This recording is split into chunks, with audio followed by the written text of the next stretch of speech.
Hey there, comic friends and fiends. It's Rob here with another edition of Rob's Fat Stacks of Comics and a bunch of mail calls here today. I want to encourage you to hit the like and subscribe button. We're getting real close now to the 250 count, at which point I will be giving away a 9.8 graded slab. There'll actually be the winner's choice of slabs. So there'll be a couple of different slabs that are made available, and the winner will get to pick which one they want. Also, if you want to be considered, make sure that your subscription you're turned on to be publicly viewed, because if I can't see that you're a subscriber, then you can't possibly win. Anyways, chugging right along. Also want to encourage you to subscribe to Slotted Up 503 if you're not already. His description will be down below, as he and I are going to start doing a weekly show called Sidekicks Talking Comics. That'll be starting this Thursday over on his channel, and will alternate between my channel and his channel, so you're aware of it. All right, so getting into this first one here, we're just going to kick this event off strong with a book that is almost a running joke at this point, but that's fine. I am down with it, and that is the Spider-Man 2099 issue number 1. This is in a high-grade condition. I can see a little minor thing in this might be pressable. It's definitely a 9.6. It is a 9.8 candidate with the right pressing. Spider-Man 2099. I'll actually be talking about that on Thursday. All right, let's get into this next one. I'm just going to chug through these, power through these. I don't even know what all of them are, but I'm guessing that some of these are the remaining, some remaining Bat books I had ordered the other day to finish up my run of Bat books -1. And sure enough, here is 417. This is, as I recall, this one is the first appearance of KG Beast. So, there you are. Jim Starlin, Opero, DeCarlo. So that helps to round out the collection on the Zabat books. Not that it's done, by the way. So if you're wondering what I'm talking about, is the other day I got several in, and today there should be a few more. I had picked up a few books I needed. I was working on a run of Batman 400 to current, and I was down. With what should be here, I should be down to really just 2 books remaining at this point. So. Yep, here's another one. Here's one of the ones I needed, was Batman 712. So, and it says 400 to current with in a high grade. The remaining books should be, I think it's 485, because I accidentally bought a Detective Comics 485 instead of a Batman 485. And that one should be pretty easy to get. And then 435, I think, is the other one, or 438. Whichever one is the first appearance of the Red Hood. That one is not difficult to get a hold of, but a little bit more pricey to get a hold of is all. All right, and here is another one that I needed, and this was 408. So this is kind of like the redoing of Jason Todd kind of origin.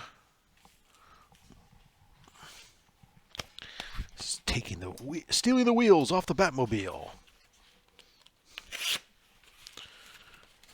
Let's see, who's this one from? Oh, James Stockton. This should be an eBay, or not an eBay, an Instagrammer that I'd purchased some books, and he forgot to include one of my books in my shipment, and so this was just a make good. On that, I think he even said he was going to talk about throwing in an extra book, maybe, as an apology. Yep, this is it. This is from Captain Awesome Comics. Or, what is it? Captain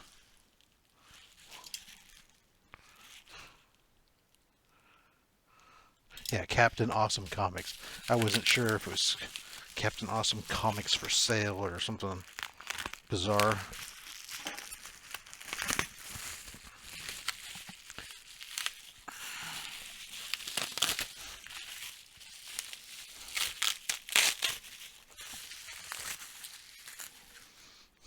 And this is a Strange Academy issue 2. Um, a book that, again, I've talked about this before. I now have the quantity I'd like to have for this book.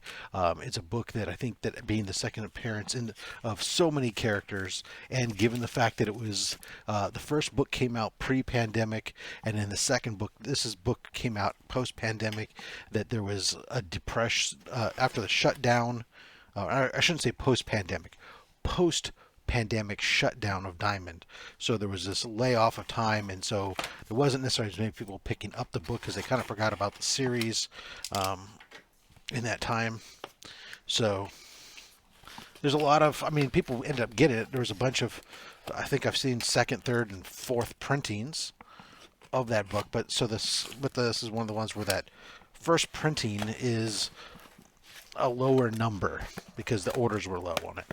Ugh, goodness. This is from that Spider-Man booth, and this is just a really difficult to open box for once from them.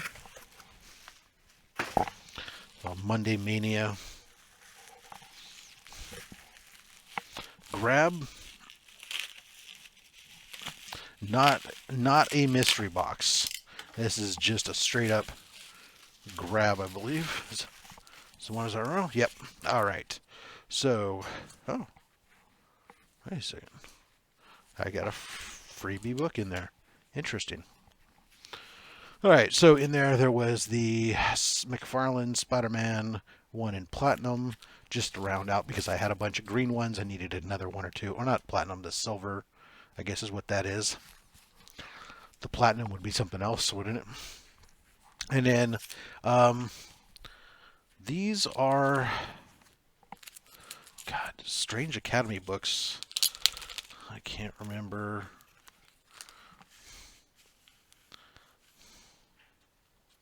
Okay, so this is number Strange Academy 2. This is the Virgin 4th printing, I think it is, or 3rd printing.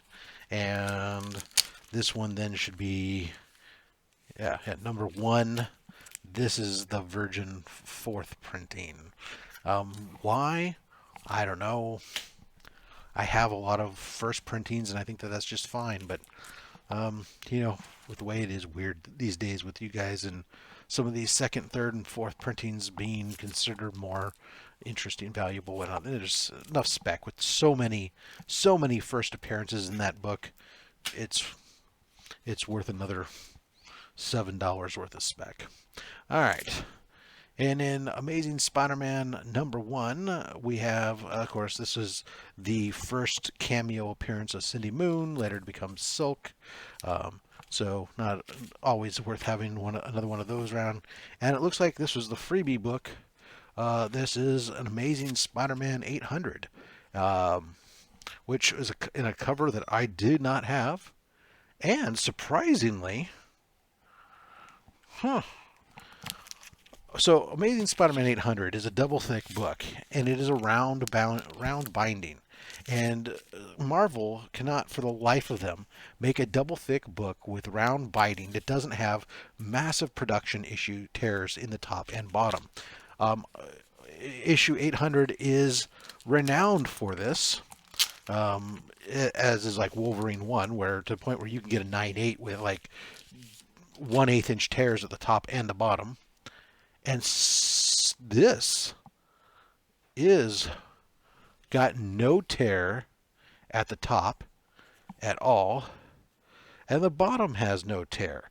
Now it does have some color rub on the bottom corner, which probably is worse than having the tear, because the tear would have been considered a manufacturing issue, and a small tear would have still allowed it to become a 9/8, but because it's a rub, it's very that may be breaking color.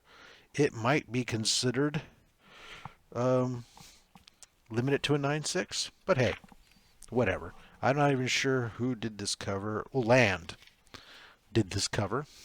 But it's a cover I don't have, so cool. Now, there's 17,000 covers, so with Amazing Spider-Man 800, it's all really irrelevant because it's going to be one of those books that unless you have the one cover or whatever that everybody decided from a value standpoint, it's probably not going to be there. It's because there's just so many different variants. All right, last package here. This one came from Canada for somebody who likes duct tape. I've not seen a lot of packages shipped with duct tape anymore, but I guess if it's what you have, or in this case, it looks like they were building their own box, so that might have been part of it. So this book is one of my 3 targeted books for the year. So at the beginning of the year, I targeted 3 quote-unquote personal / modern grails, and that are my goal to get this year. This is one of those.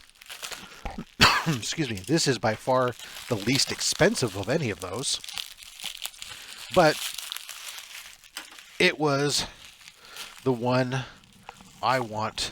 I had the opportunity to pick up, thanks to a favorable exchange rate between the United States and Canada, at a really, really good deal, and decided to go ahead and cross one off the list right away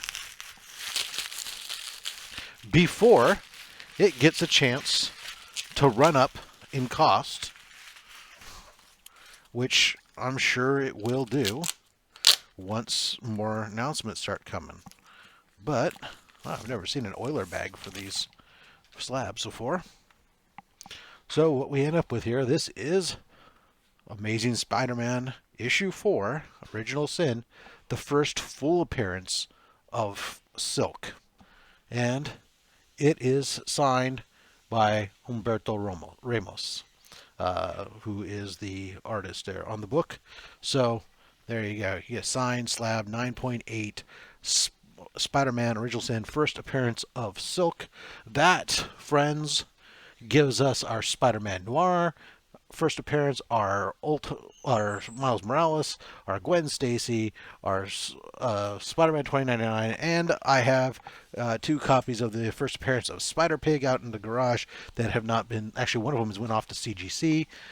So with that completes our first appearance of the Spider-Verse for the most part, the big characters. I still also have like the first appearance of Spider-Britain and some of those other things out there. Those are lesser minor ones, but so all the major ones now are knocked off. This one's going to make its way onto the wall. A matter of fact, we might as well, let's just do that right now for right this second. Let's go ahead. We'll take down Venom 29 for right this second, which isn't a special book. It's just a nice signed remark book, and replace it with, there we are, Original Sin, first appearance, Cindy Moon as Silk. That's all I got today. You make sure you go out and collect what you want to collect, and don't listen to anybody else. Don't let anyone tell you what you should or shouldn't collect. Especially me. I'm just a fat man with a fat stack of comics and a fat opinion. Be sure tomorrow we should be opening up my 30 books from PGX. Will it be the last shipment I ever do with PGX? We'll find out together. Thanks for watching, guys.